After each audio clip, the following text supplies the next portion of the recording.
ಶ್ರೀ ಗುರುಭ್ಯೋ ನಮಃ. ಓಂ ನಮೋ ಭಗವತೆ ವಾಸುದೇವಾಯ. ನಮಸ್ತೆ. Awakening with Krishna, understanding the Gita. ಕೃಷ್ಣನ ಅರಿವು, ಭಗವದ್ಗೀತೆಯ ಅರ್ಥಯಾನ. ಈ ಸಂವಾದದಲ್ಲಿ ನನ್ನ ಜೊತೆಯಾಗಲಿದ್ದಾರೆ ತಂದೆ ಪ್ರೊಫೆಸರ್ GN ಭಟ್ ಅವರು. ಅವರಿಗೆ ಹಾಗೂ ನಿಮಗೆಲ್ಲರಿಗೂ ಪ್ರೀತಿಯ ಸ್ವಾಗತವನ್ನು ಕೋರುತ್ತೇನೆ. ಅಪ್ಪ, ಕಳೆದ ಸಂಚಿಕೆಯಲ್ಲಿ ಸ್ವಭಾವ, ಗುಣ, ಪ್ರಕೃತಿ ಇವುಗಳ ಪ್ರಸ್ತಾಪ ಮಾಡುತ್ತಾ ವರ್ಣದ ವಿಷಯವೂ ಬಂತು. 4ನೇ ಅಧ್ಯಾಯದಲ್ಲಿ ಚಾತುರ್ವರ್ಣ್ಯಂ ಮಯಾ ಸೃಷ್ಟಂ ಗುಣಕರ್ಮ ವಿಭಾಗಶಃ, ಈ ಒಂದು ಶ್ಲೋಕದ ಕುರಿತು ಸಾಕಷ್ಟು ವಾದ ವಿವಾದಗಳು, ಕೃಷ್ಣನ ಮೇಲೆ ಅಪವಾದಗಳು, ಏನೆಲ್ಲವನ್ನು ನಾವು ಈಗ ಹಲವು ಕಡೆ ಓದಿದ್ದೇವೆ, ನೋಡುತ್ತಿರುತ್ತೇವೆ. ಇದರ ನಿಜವಾದ ಒಂದು ಅರ್ಥ ಏನು, ವರ್ಣ ಅಂದ್ರೆ ಹೇಗೆ ಸ್ವಭಾವದ ಜೊತೆ ಅದು ಬೆಸೆದಿದೆ ಪ್ರಕೃತಿಯ ಜೊತೆ, ಇದರ ಕುರಿತು ಈ ಸಂಚಿಕೆಯಲ್ಲಿ ಹೇಳಬೇಕೆಂದು ಕೋರಿಕೊಳ್ಳುತ್ತಿದ್ದೆ. ಶ್ರೀ ಗುರುಭ್ಯೋ ನಮಃ.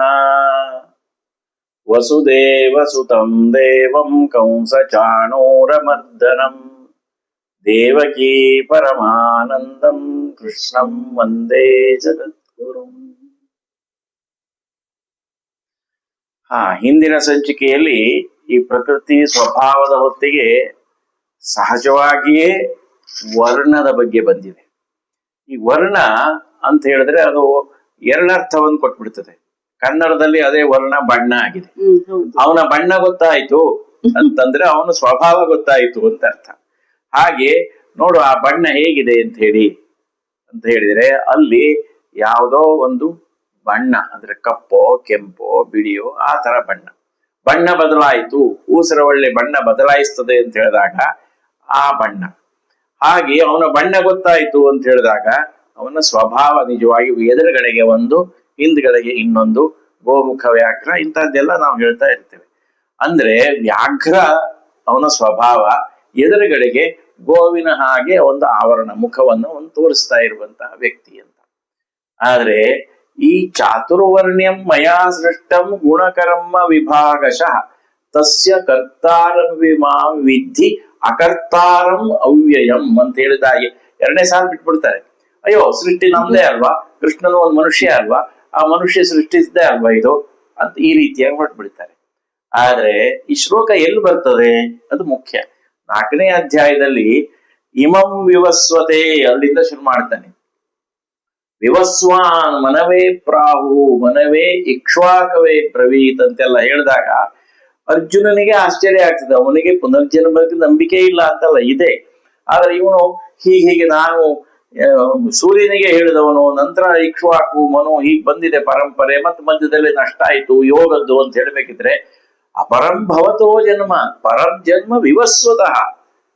ಇದು ಮಾರಯ್ಯ, ಸೂರ್ಯ ಯಾವಾಗ ಹುಟ್ಟಿದಾನೆ, ಈಗ ಸಂಗಡ ಇದ್ದವನು ಒಂದ್ ಸ್ವಲ್ಪ ವಯಸ್ಸು ಜಾಸ್ತಿ ಅಷ್ಟೇ ಅಂದ್ಮೇಲೆ ನೀನವನು ಹೇಳಿದ್ದು ಒಂದು ವಿಧಿ ಅಂತ ಮಾರಯ್ಯ, ಬಹಳ ಉಲ್ಟಾ ಪಲ್ಟಾ ಅಂತ. ಆಗ ಅವನು ಹೇಳ್ತಾನೆ, ನಂದು ಇದು ಅವತಾರ ಮಾರಯ್ಯ, ಅವತಾರ. ಯದಾ ಯದಾ ಹಿ ಧರ್ಮಸ್ಯ ಗ್ಲಾನಿರ್ಭವತ್. ಹಾಗಾಗಿ ಈ ಅವತಾರದಲ್ಲಿ ಕೃಷ್ಣ ದೇಹದಿಂದ ನಾನು ನಿನಗೆ ಈಗ ಹೇಳ್ತಾ ಇರುವಂತಹದ್ದು. ಆದ್ರೆ ನಾನು ಯಾರು ಅಂತ ಹೇಳೋದನ್ನ ಈ 4ನೇ ಅಧ್ಯಾಯದ ನಂತರ ಸ್ಪಷ್ಟವಾಗಿ ಹೇಳ್ತಾ ಇದ್ದಾನೆ. ಪರಮಾತ್ಮ ನಾನು ಮಾತ್ರ ಅಲ್ಲ, ನೀನೂ ಕೂಡ ಅಂತ ಹೇಳ್ತಾ ಇರೋದು. ತತ್ ತ್ವಂ ಅಸಿ ಎನ್ನುವ ಛಾಂದೋಗ್ಯ ಉಪನಿಷತ್ತಿಗೆ ಹೋಗ್ತದೆ. ಈಗ ನಾವು ಈ ಚಾತುರ್ವರ್ಣ್ಯಕ್ಕೆ ಸಂಬಂಧಪಟ್ಟು ಬಂದಾಗ ವರ್ಣ್ಯ ಅಂದ್ರೆ ಇರುವಂತಹದು ಅಂತ ಅರ್ಥ. ಭಾವ ವರ್ಣ್ಯ, ಧರ್ಮ್ಯ ಅಂತಿದ್ದ ಹಾಗೆ ವರ್ಣ್ಯ ಒಂದರ್ಥದಲ್ಲಿ ಹೀಗೆ ಮನುಷ್ಯತ್ವ ಅಂತಿದ್ದ ಹಾಗೆ. ಈ ಧರ್ಮ್ಯ ಚಾತುರ್ವರ್ಣ್ಯ ಅಂದ್ರೆ ಚತುರ್ವರ್ಣಗಳು ನನ್ನಿಂದ ಸೃಷ್ಟಿಯಾಗಿದೆ ಅಂದ್ರೆ ನೋಡಿ, ಕೃಷ್ಣ ಅಂತ ಇವ್ರು ಹೀಗೆ ಹೇಳ್ಕೊಂಡು ಹೋಗ್ತಾ ಹೋಗ್ಬಿಟ್ರೆ ಹಾಗಾದ್ರೆ ಕೃಷ್ಣ 5,000 ವರ್ಷಗಳ ಹಿಂದಿಲ್ವಾ ವರ್ಣಗಳು? ಮತ್ತೆ ಪುರುಷೋಕ್ತದಲ್ಲಿ ಇದೆ ಅಂತ ಹೇಳ್ತಾರೆ. ಬ್ರಾಹ್ಮಣೋಸ್ಯ ಮುಖಮಾಸೀತ್ ಬಾಹುರಾಜನ್ಯ ಕೃತಃ, ಇದೆಲ್ಲ ಇದೆಯಲ್ಲ, ಅಲ್ಲೂ ಶೂದ್ರ ಅಂತ ಬರ್ತದೆ ಅಂತ ಹೇಳಿ ಅಂತ. ಆ ವರ್ಣಗಳು ನಿಜವಾಗಿ ಅವರವರ ಗುಣ, ಹಿಂದಕ್ಕೆ ನಾವು ಹೇಳಿದಾಗೆ ಅವರವರ ಪ್ರಕೃತಿ, ಅವರವರ ಸ್ವಭಾವದ ಆಧಾರದಲ್ಲಿ ಬರ್ತಾ ಇರುವ ಈ ಜಾತಿಗಳು ಅಲ್ಲ, ಮೇಲ್ಮಟ್ಟದಲ್ಲಿ ಹೇಳುವ ಈ ಒಂದು ತೋರಿಕೆಯ ಗುಣಗಳು ಅಲ್ಲ.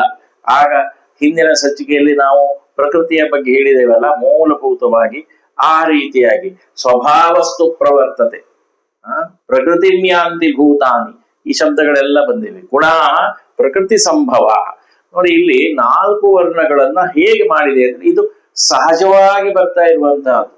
ಹಾಗಾದ್ರೆ ಭಾರತದಲ್ಲಿ ಮಾತ್ರ ಉಂಟಾ ಅಂತ ಕೇಳಿದ್ರೆ ಭಾರತದ ಲೋಕದಲ್ಲಿ ಎಲ್ಲಾ ಕಡೆಗೂ ಪ್ರತಿಯೊಂದು ಮನುಷ್ಯ ಅಂತ ಹೇಳುವವರಲ್ಲಿ 4 ವರ್ಗಗಳಿವೆ. 4 ವರ್ಗಗಳು ಯಾವ ಆಧಾರದಲ್ಲಿ? ಗುಣ ಮತ್ತು ಕರ್ಮ. ಗುಣ ಅಂದ್ರೆ ನೋಡಿ, ಗುಣ ಪ್ರಕೃತಿ ಸಂಭವ.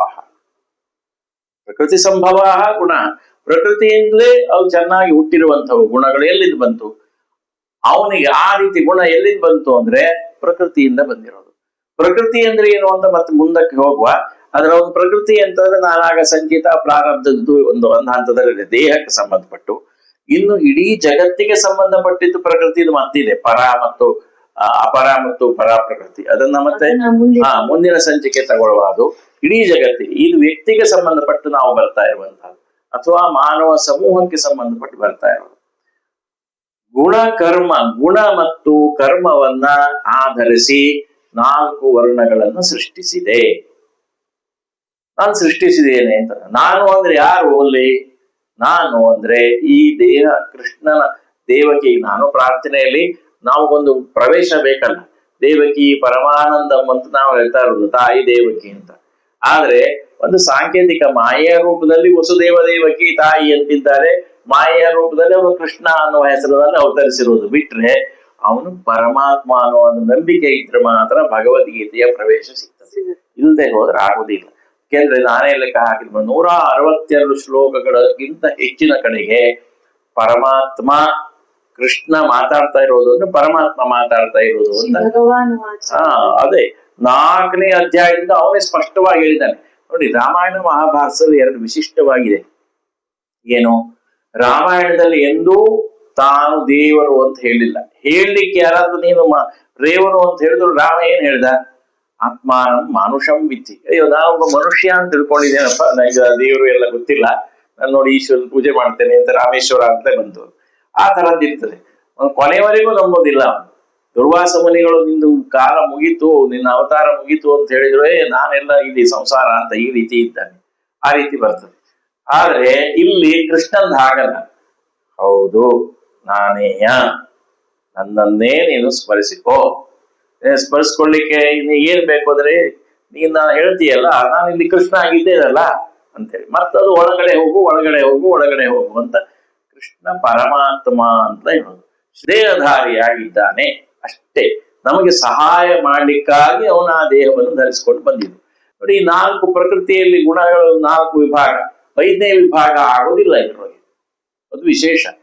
ಬ್ರಾಹ್ಮಣ, ಕ್ಷತ್ರಿಯ, ವೈಶ್ಯ, ಶೂದ್ರ ಅಂತ. ಅದೇ ಇಲ್ಲಿ ಆಶ್ರಮದವೇ ಬರಲಿಲ್ಲ ನೋಡಿ. ಯಾಕೆಂದ್ರೆ ಅದು ಪ್ರಕೃತಿಯಲ್ಲಿ ಕಾಣ್ತಾ ಇರೋದು. ಈಗಿನ ಜಾತಿಯನ್ನು ಮರೆತುಕೊಂಡಿದ್ದರ ಬಗ್ಗೆ ಮಾತಾಡ್ಬೇಕು. ಬ್ರಾಹ್ಮಣ ಅಂತಂದ್ರೆ ಬ್ರಹ್ಮಯ ಅಧೀತೆ ಸಬ್ರಾಹ್ಮಣ. ವೇದಾಧ್ಯಯನ ಸಂಪನ್ನ, ಯಾರು ಜ್ಞಾನಿ ಆಗಿರ್ತಾನೋ ಅವನು ಬ್ರಾಹ್ಮಣ. ಓದಿದವರೆಲ್ಲ ವೇದವನ್ನು. ವೇದ ಓದಿದ್ಬಿಟ್ರೆ ಆಗ್ಲಿಲ್ಲ. ವೇದ ಓದಿದ ಕೋಣ ಅನ್ನುವ ಪದಗಳು ಬರ್ತದೆ. ವೇದದ ಅದೇ ಅರ್ಥ ಅಲ್ಲ. ವೇದದ ಜ್ಞಾನ ಸಂಪಾದನೆ ಮಾಡೋದು ಮಾತ್ರ ಅಲ್ಲ, ಅದನ್ನು ಕ್ರಿಯಾ ಅನ್ವಯಿಸಿಕೊಳ್ಬೇಕಾಗ್ತದೆ. ಪ್ರಾಕ್ಟೀಸ್. ಗುಣ ಕರ್ಮ ಅಂತ ಹೇಳಿದ್ರು. ಬ್ರಾಹ್ಮಣ ಗುಣ ಮತ್ತು ಬ್ರಾಹ್ಮಣ ಕರ್ಮದಲ್ಲೇ ಇರುವಂತವ್ರು. ನಾನು ಒಂದು ಕಡೆಗೆ ಪೂರ್ಣ ಪಟ್ಟಿ ಮಾಡಿದ್ದೇನೆ ಪುಸ್ತಕದಲ್ಲಿ. ಈಗ ಏನಾಗಿದೆ ಅಂತಂದ್ರೆ, ಬ್ರಾಹ್ಮಣ ಕ್ಷತ್ರಿಯ ಇದ್ದಾನೆ, ಬ್ರಾಹ್ಮಣ ವೈಶ್ಯ ಇದ್ದಾನೆ, ಬ್ರಾಹ್ಮಣ ಶೂದ್ರ ಇದ್ದಾನೆ. ಬ್ರಾಹ್ಮಣನಾಗಿರುವಂತವರು ಇರಬಹುದು, ಇದ್ದಾರೆ ಅಂತ ಹೇಳ್ಬಹುದು. ಅಂತಹ ಸ್ಥಿತಿ ಇದೆ. ಹಾಗೆ ಕ್ಷತ್ರಿಯನಲ್ಲೂ 4 ವಿಧವಾದ್ದು. ಕ್ಷತ್ರಿಯ ಬ್ರಾಹ್ಮಣ ರೀತಿಯಿಂದ ಅರ್ಜುನ ಶುರು ಮಾಡಿದ ಹಾಗೆ, ನಾನು ಬ್ರಾಹ್ಮಣನ ರೀತಿಯಿಂದ ಹೀಗೆ ನಡೆಸ್ಬಿಡ್ತೇನೆ ಅಂತ. ಅವನಿಗೆ ಇವನು ಏನ್ ಆಕ್ಷೇಪ ಕೊಡ್ತಾ ಇದ್ದಾನೆ? ನಿಂದ ಅವನ ಧರ್ಮ ಯಾವುದು? ಅವನಲ್ಲಿ ಸಿಟ್ಟಿದೆ, ಅವನಲ್ಲಿ ಶಿಕ್ಷಣೆ ಮಾಡ್ಬೇಕು ಅಂತಿದೆ, ಅವನು ಹುಟ್ಟಿದ ಒಂದು ಇದು ಯಾವುದು, ಅಭಿಜಾತಿ ಯಾವುದು ಅಂತ ಕೇಳಿದ್ರೆ ಕ್ಷತ್ರಿಯ ಇದ್ದೇ ಇದ್ದಾನೆ ಅವನು. ಅಲ್ಲಿ ಬಂದಿರುವ ಸಂಘರ್ಷ ಅಷ್ಟೇ. ನಾನು ಕುಲಧರ್ಮವನ್ನ ಅಂತ ಆಲೋಚನೆ ಮಾಡ್ಲಿಕ್ಕೆ ಹೋದ. ಕುಲ ನೋಡ್ಲಿಕ್ಕೆ ಹೋಗ್ಬಾರ್ದು, ತನ್ನ ಕುಲ ಇನ್ನೊಂದು ಕುಟುಂಬ ಹೇಳಲಿಕ್ಕೆ ಹೋಗ್ಬಾರ್ದು.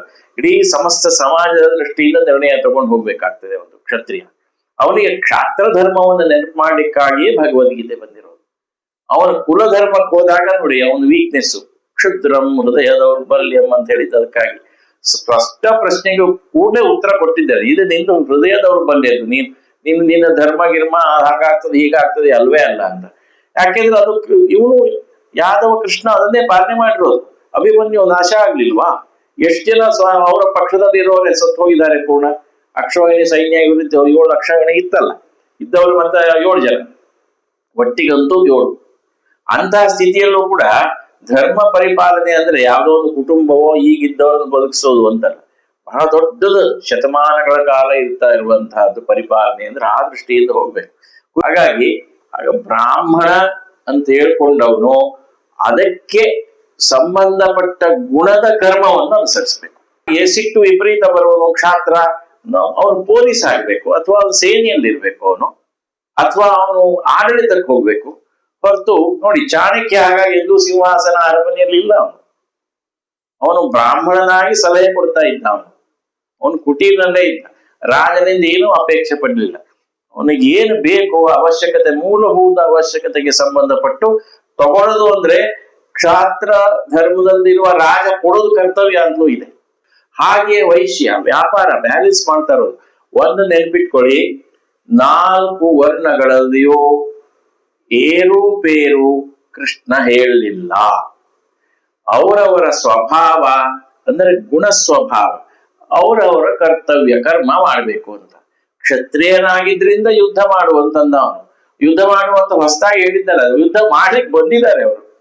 ಅವರೇ ಒಪ್ಪಂದ ಮಾಡ್ಕೊಂಡು ಯುದ್ಧ ಮಾಡ್ಲಿಕ್ಕೆ ಬಂದಾಗ ನೀನು ಕರ್ಮ ಮಾಡು. ಇದು ಕೌರವರ ದ್ವೇಷದಿಂದ ಮಾಡಬೇಡ ಅಂತ. ನೋಡಿ ರಾಗದ್ವೇಷ ಅಲ್ಲಿ ಬಂತಲ್ಲ, ನೀನು ಗೆಲ್ಲಬೇಕು ಅನ್ನುವ ರಾಗವೂ ಬೇಡ, ಕೌರವರನ್ನು ನಾನು ಇಷ್ಟೆಲ್ಲ ತೊಂದರೆ ಕೊಟ್ಟಿದ್ದಾರನ್ನು ಕೊಂದು ಹಾಕ್ತೇನೆ ಎನ್ನುವ ದ್ವೇಷವೂ ಬೇಡ. ನೀನು ಧರ್ಮ ಪರಿಪಾಲನೆಗೆ ನಾನು ಬಂದವನು, ನೀನು ನನಗೆ ಸಹಾಯಕನಾಗು. ಧರ್ಮ ಪರಿಪಾಲನೆ ಮಾಡೋದು ಕುಲಧರ್ಮಕ್ಕಿಂತ ಜಾಸ್ತಿ ಕ್ಷಾತ್ರ ಧರ್ಮವನ್ನು ಅನುಸರಿಸುವಂತ ಹೇಳಿ ಬಂದಿರೋದು. ಹಾಗಾಗಿ ಕ್ಷತ್ರಿಯ. ಅದರಿಂದಲೇ ನೋಡಿ ಆಚಾರದಲ್ಲೂ ಬಂದಿದೆ, ಕೃಷ್ಣ ಕ್ಷತ್ರಿಯ, ಅವನಿಗೆ ಸಿಂಹಾಸನದ್ದು ಭಾಗ್ಯಯಾದವರಿದ್ದು ಅಂತ ಹೇಳ್ತಾರೆ. ಆದ್ರೆ ಅವನು ಪರಮಾತ್ಮ ಅಂತ ಅನುಸರಿಸಿ ರಾಮನಾಗ್ಲಿ ಕೃಷ್ಣನನ್ನಾಗ್ಲಿ ಎಲ್ಲ ಬ್ರಾಹ್ಮಣರು ಅರ್ಚನೆ ಮಾಡ್ತಾರಲ್ಲ, ಅವನು ಪರಮಾತ್ಮ ಅಂತ ಗೌರವಿಸ್ತಾರಲ್ಲ, ಎಲ್ಲಿ ವ್ಯತ್ಯಾಸಕ್ಕೆ ಬಂತು? ಧರ್ಮವ್ಯಾಧ ಒಬ್ಬ ಶೂದ್ರ, ಮಹಾಭಾರತದಲ್ಲೇ ಬರುವಂತಹ ಕಥೆ. ಅವನು ಮಾಂಸ ಮಾರಾಟ ಮಾಡುವವನು. ಆ ಕೌಶಿಕ ಹೋಗಿ ಅವನ ಹತ್ರ ಉಪದೇಶ ಪಡ್ಕೊಳ್ಬೇಕು ಅಂತ ಬಂತು.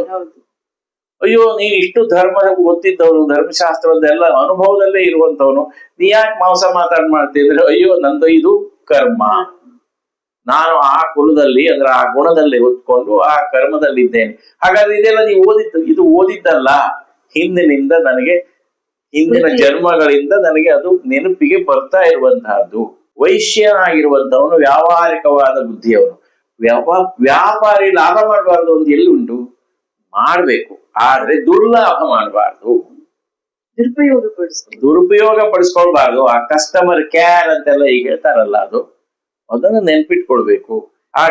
ಹಾಗೆ ವೈಶ್ಯ ಮತ್ತು ಶೂದ್ರ ಅಂತ ಹೇಳ್ಕೊಳ್ಳೆ ನೀಚ ಅಂತ ಎಲ್ಲೂ ಬರ್ಲಿಲ್ಲ. ಇದು 4 ಬಿಟ್ಟು ಕಾಡಿನಲ್ಲಿರುವ ಚಾಂಡಾಲರ ಬಗ್ಗೆ ಬರ್ತದೆ, ಬೇರೆ ಬೇರೆ ರೀತಿಯ ಸಂಕರದಲ್ಲಿ ಬರ್ತದೆ, ಬೇರೆ ಬೇರೆ ರೀತಿಯದ್ದು ಬಿಟ್ರೆ ಅದು ಕಾಲದಲ್ಲಿ ಬರ್ತಾ ಇರುವಂತಹದ್ದು.